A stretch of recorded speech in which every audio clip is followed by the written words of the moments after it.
लंबे बाल वाली जेठानी की छोटे बाल वाली देवरानी। इन लंबे बालों के कारण मैं कितनी फेमस हो चुकी हूँ ना, शहर का हर निवासी मुझे जानता है। तभी सामने सड़क पर एक बैनर पर दिशा को अपना फोटो दिखाई देता है। ये लो, कंपनी वालों ने यहाँ भी मेरा फोटो लगा दिया। पूरे शहर में मेरे फोटो लगे हुए हैं। ये है दिशा, जिसके सिर के बाल उसके पैरों तक लंबे काले घने हैं। तभी दिशा के पास एक ऑटो आकर रुकता है।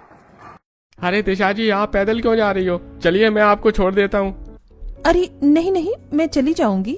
अरे हमारे शहर की इतनी फेमस लड़की ऐसी सड़कों पर पैदल जाएगी, अच्छा नहीं लगता। बैठिए, मैं आपको छोड़ देता हूँ।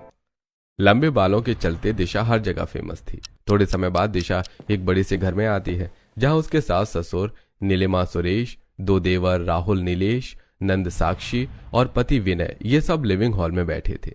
बहू, तुझे आने में इतना समय कैसे लग गया? क्या बताऊं माँ जी, लोगों ने तो परेशान करके रख दिया था मुझे। अब ऑटो वाला ही ले लो। उसे मैं किराए के पैसे दे रही थी तो वो मुझसे पैसे ही नहीं ले रहा था। तुम्हारे इन बालों के कारण तुम इतनी फेमस जो हो चुकी हो। अच्छा सुनो दिशा, एक ऑयल कंपनी का मेल आया है। वो तुम्हें अपनी कंपनी में हेयर मॉडल के रूप में हायर करना चाहते हैं, तो तुम करोगी इस कंपनी के प्रोडक्ट की एडवर्टीजमेंट? हाँ करूंगी ना। दिशा के लंबे बालों के कारण बड़ी बड़ी कंपनी वाले अपने प्रोडक्ट की एडवर्टीजमेंट के लिए दिशा को हमेशा ऑफर्स देते रहते थे। भाभी, अब तो बता दीजिए कि आपके इन बालों का राज क्या है? साक्षी, मेरे लंबे बालों का कोई राज नहीं है। मैं बालों पर ऑयल के सिवा कुछ नहीं लगाती। शाम का समय दिशा अपने कमरे में आईने के सामने बैठी अपने बालों को संवार रही थी। कितनी सुंदर है ना मेरे बाल, किसी की नजर न लगे मेरे बालों को। दिशा के बाल बचपन से ही काफी लंबे और घने थे।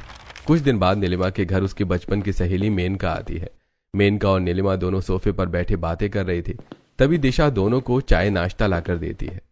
वैसे मानना पड़ेगा नीलिमा बहन, आपकी दिशा बहू ने आप सबको दुनिया भर में फेमस कर दिया है।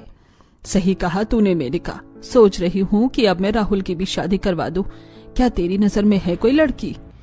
मेरी बहन की बेटी कविता भी तो कुंवारी है और छोटे बालों के कारण उसकी तो शादी भी नहीं हो पा रही है। अगर कविता इस घर की बहू बन गई तो उसका तो जीवन ही संवर जाएगा। मेरी नजर में एक लड़की है, मेरी अपनी बहन की बेटी है कविता, जो पास के शहर में ही रहती है। लड़की बहुत ही अच्छी और संस्कारी है, सुंदर है, पढ़ी लिखी है। ये तो बड़ी अच्छी बात है मेनका, तू बात करना फिर अपनी बहन से। दोनों आपस में बातें करने लगते हैं। अगले दिन मेनका अपनी बहन जानकी के घर आती है, जहां जानकी का पति दीपेश, बेटा दीपक और बेटी कविता ये सभी हॉल में बैठे थे। कविता दिखने में बहुत सुंदर है, पर उसके सिर के बाल बहुत छोटे थे।